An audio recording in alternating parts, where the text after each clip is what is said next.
And welcome to PMCLounge.com. My name is Shoaib. I'm the voice behind all the videos that you see on this website, as well as our official YouTube channel, youtube.com/PMCLounge. If you're watching this video on YouTube, please subscribe to us if you haven't done so already, and do hit the like button. It helps us stay motivated and create more free content for you.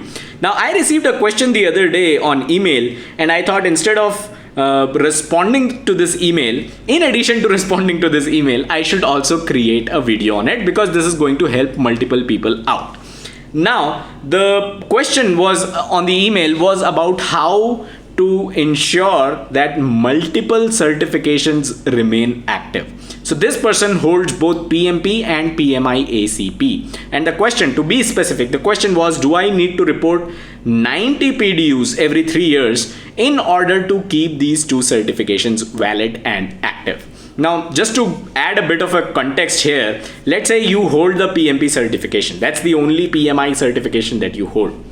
So in order to ensure that this certification remains active, you need to report 60 PDUs to PMI every 3 years. And these 60 PDUs, they can come from, several places, right? You can attend workshops, you can attend webinars, seminars and all that. And you can volunteer, you can create content, right? So those are creating content, volunteering experiences, all those are different PDUs that you can claim. But there are 3 areas where you have to claim a certain number of minimum PDUs. These 3 areas are technical, leadership, strategic, and business. And these 3 areas, they basically make up the PMI talent triangle. And for all certifications offered by PMI, you have to claim minimum number of PDUs within these 3 areas that I just mentioned. Now, and in addition to that, you can also, claim PDUs for creating content, for your volunteering experiences and stuff like that. So I'll keep that to the side. But these are the 60 PDUs that you need to basically accumulate and then claim. Now, if you also hold the PMI ACP certification, you need to claim 30 PDUs every 3 years to ensure that this certification remains active. So if you hold both PMP and PMI ACP, essentially, logically, you need to report 90 PDUs every 3 years to ensure that these two certifications remain active, right? That's the logical answer. But let me up the ante a bit. Let's say you hold every single certification that is offered by PMI.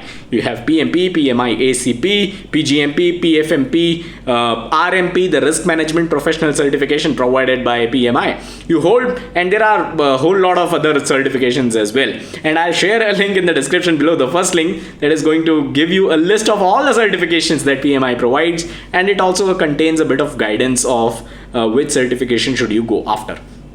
Coming back to this topic, right? So let's say you hold all these certifications. Now, does that mean you need to report 10,000 PDUs every 3 years to ensure that these certifications remain active? The answer is actually no. You see, the 3 areas that I talked about of the PMI triangle, right? PMI talent triangle, that is, the strategic and business area and the leadership area.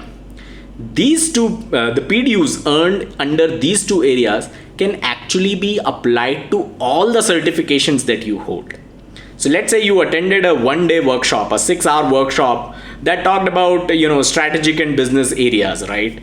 You can claim 6 PDUs to all the certifications that you hold, right? So let's say if you hold 3 certifications, PMP, PMI ACP, and PGMP, and you attended a 6-hour workshop, you don't have to attend 18-hour workshop to claim 6 PDUs each in these 3 certifications.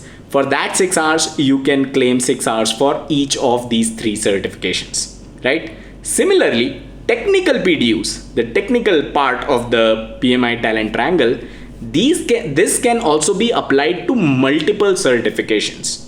So let's say you hold the risk management professional certification, right? And you attended a 2-hour workshop that focused on project risks and how you manage risks in your project, right? It was all about risk management. So you can claim those 2 hours, 2 PDUs for your risk management professional certification. You can also claim those 2 PDUs for your PMP certification.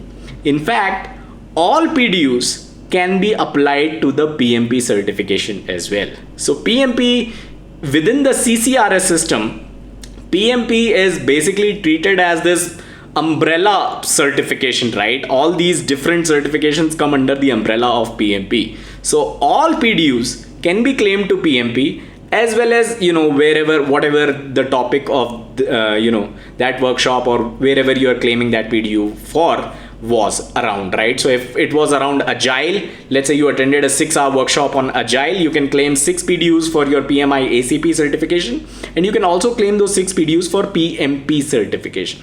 So that's how you don't have to earn 1000 PDUs if you hold all PMI certifications, because PDUs can actually be applied to multiple certifications. I hope this video helped you out, and let me know in the comments if you have any other question around this topic itself. Would love to get back to you, and I hope you got value out of this video. Please hit the like button if you enjoyed, and I'll catch you around in the next video. Thank you.